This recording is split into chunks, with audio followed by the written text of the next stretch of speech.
bothered by persistence, one step from lashing out at you.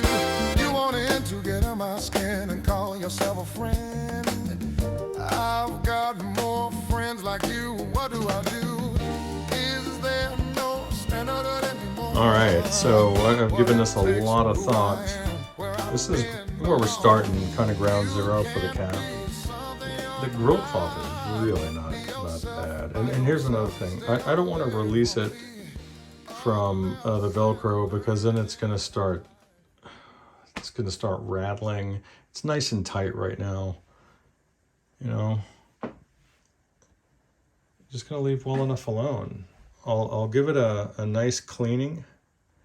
I'm going to really focus on a Tolex though. And it's just going to be beautiful. It's already beautiful. See that little tan line right there? We're going to see how close we can get to that. Keep it nice and even. Look how nice. Came out really nice.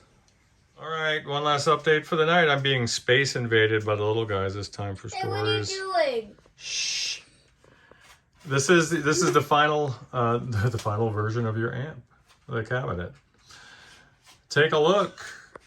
Nice and even. We have uniform sparkle going all the way down now. Is there still a patina? Yeah. In fact, there's still about 30 years worth of nicotine and other environmental contaminants, which has become fully integrated into the molecular structure of the cabinet itself. I've removed about, I don't know, like 40 microns worth of contamination. Is there still sticky tobacco on the exterior cab shell after numerous attempts? No, there's not. Does it still look worn? Does it look vintage? It sure does. It's not perfect.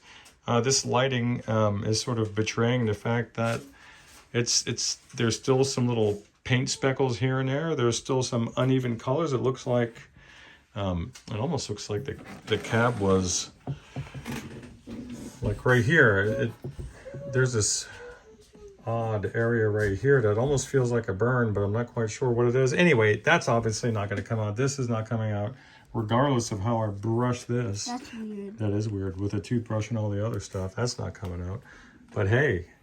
I think the weirdest part is this thing right here. That is pretty weird, but I like it. Sometimes weird things make stuff cool, dude. And that's just what we're looking at here. But that's it. And she's ready to rehouse that lovely chassis, and I can't wait to show you what that looks like, and more importantly, sounds like. But guess what? Now she's going to let you take it inside the house again. What do you think of that? Thank you.